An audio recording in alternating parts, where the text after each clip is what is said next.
Welcome to OState Daily. Casey Porter here. So glad that you decided to tune in. Fans, today we have a very special guest all the way from Bronx, New York via Oklahoma State University pitching. You saw him last night shove against Dallas Baptist for 2 innings. That would be Mario Pesca? Mario Pesca. Okay, so I guess the first question is, you're from the Bronx, you're a big Mets fan. How in the world do you end up in Stillwater, Oklahoma? I mean, I guess it kind of just came transfer portal. Did okay my first couple of years, and I got blessed with the opportunity to come here and really showcase what I could do. So very thankful to have been granted that opportunity to come here. So how did you find out about OSU, and what were some of the things that made you actually want to come here? Kind of like I said, started off at St. John's, had a nice couple of years there, really went through some growth and development, and I thought it came time for me to go be the player that I thought or know that I can be, and I felt this was a great place to do it. Yeah, so how do you like Stillwater? I love it. Do you? I love it. Oh, exceeded all expectations. It's such an amazing place to be, and to be your home base. So like last Tuesday when everybody was freezing, you probably had short sleeves on, that kind of thing, right? Oh, I was actually just saying that the other day. I was like, you guys are cold right now. Well, I can tell you I was in the stands. I was freezing, but yeah. Okay, so you transferred from St. John's. A really cool story about you. I was watching a video, and the MLB Network, John Smoltz was actually analyzing you as a high school kid back there in the Bronx. Do you remember that? Anything about that? That's actually, I don't know where you found that. That's a while ago. Wow. Yeah. So was he accurate?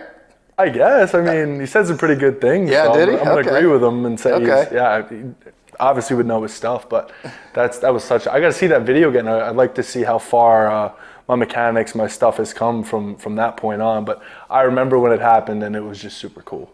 So I'm going to guess one of the things you like the most about Oklahoma State in particular, the small town, especially the way Josh does things, is the culture within the program and then the culture in the community.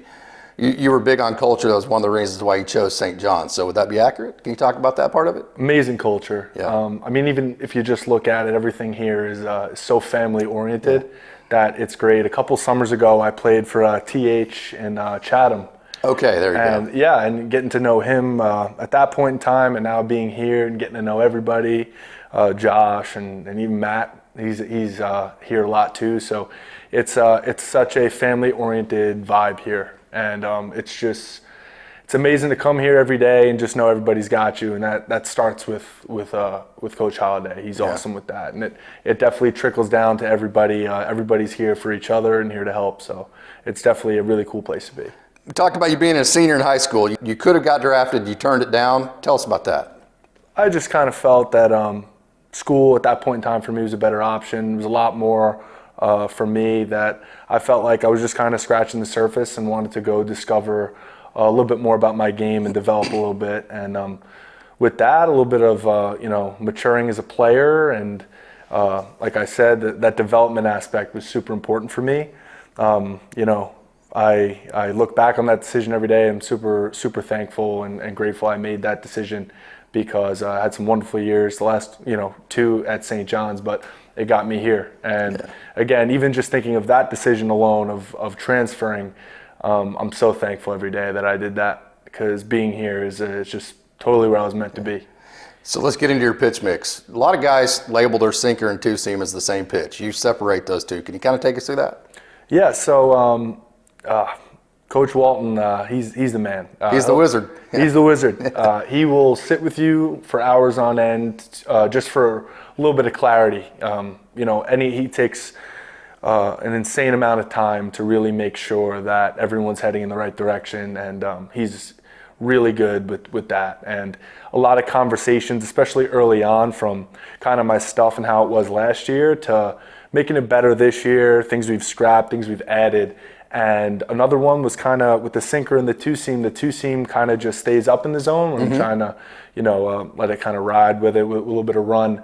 And that sinker just plays down. And like I said, with his philosophy and, not having that sinker just be one pitch, which last year was kind of, I'd throw a sinker away to a lefty and a slider in and the sinker into a right, like very, he made that a bunch of pitches because that sinker here, that sinker here, that sinker here, that sinker here, comes, 4 different pitches. So with just that one. So getting along that thought process with him is just opened so many doors for me, especially mentally.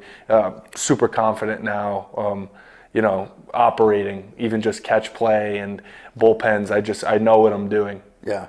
So you probably know this, but Coach Walton is from back east, and then he also kind of had a similar pitch mix to you with the two seem like to move the ball and that kind of deal. So has that been a connection for you?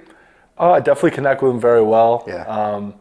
A lot of his analogies, I guess, how he tries to get me to understand some stuff. He definitely uses examples, Northeast sort of examples to where we can connect on that level. But he's just super easy to talk to, and he definitely knows how to get through to me and make me understand. So, he's a wizard for a reason. Yeah. I like to ask pitchers that throw what they call nowadays a sweeper.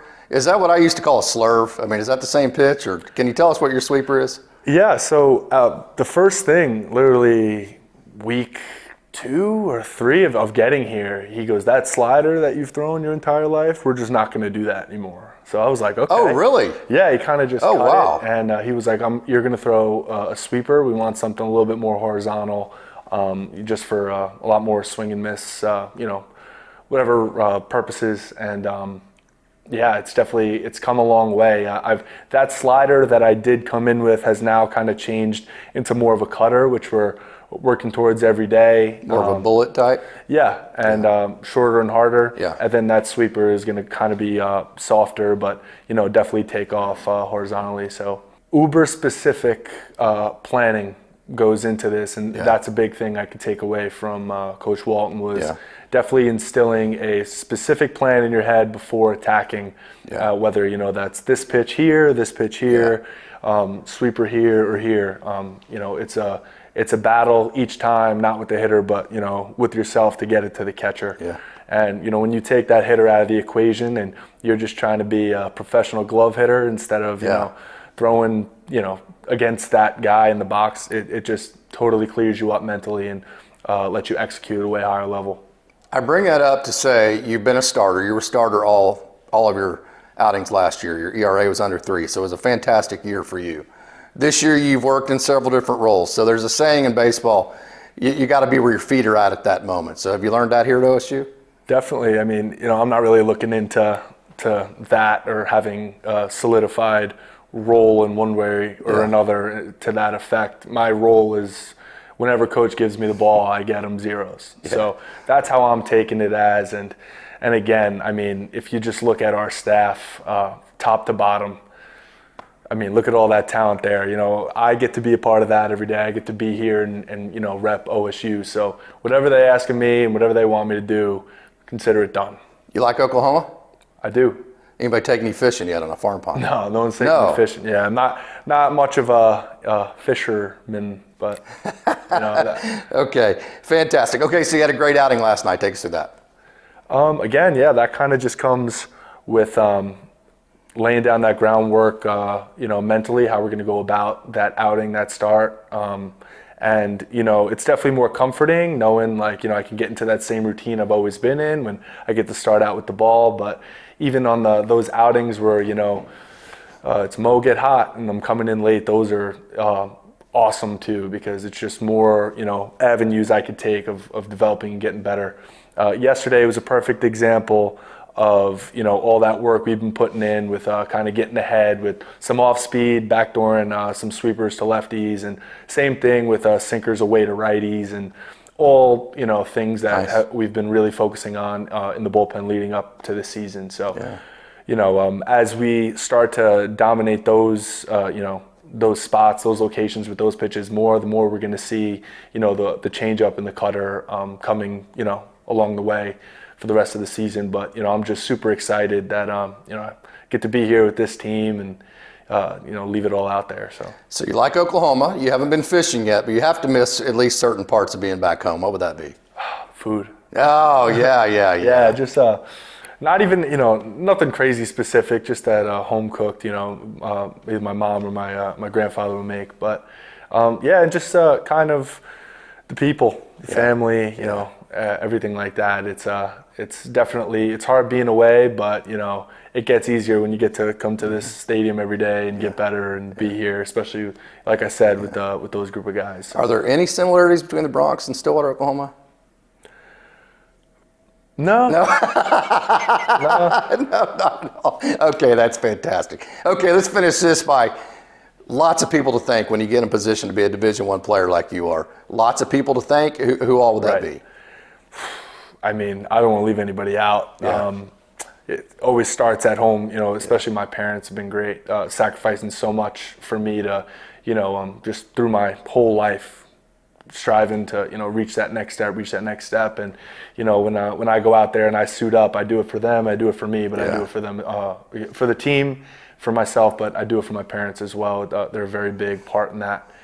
I had my trainers growing up, Mike Diaz, he's the man, shout out to Mike. Pitching coaches along the way, working out at VLOU in New York. Yeah. Everybody, a lot of people have their hands in my success and having me reach this point so far. And, very thankful to all of them. I'm not forgetting anybody, I don't think. Yeah, sure.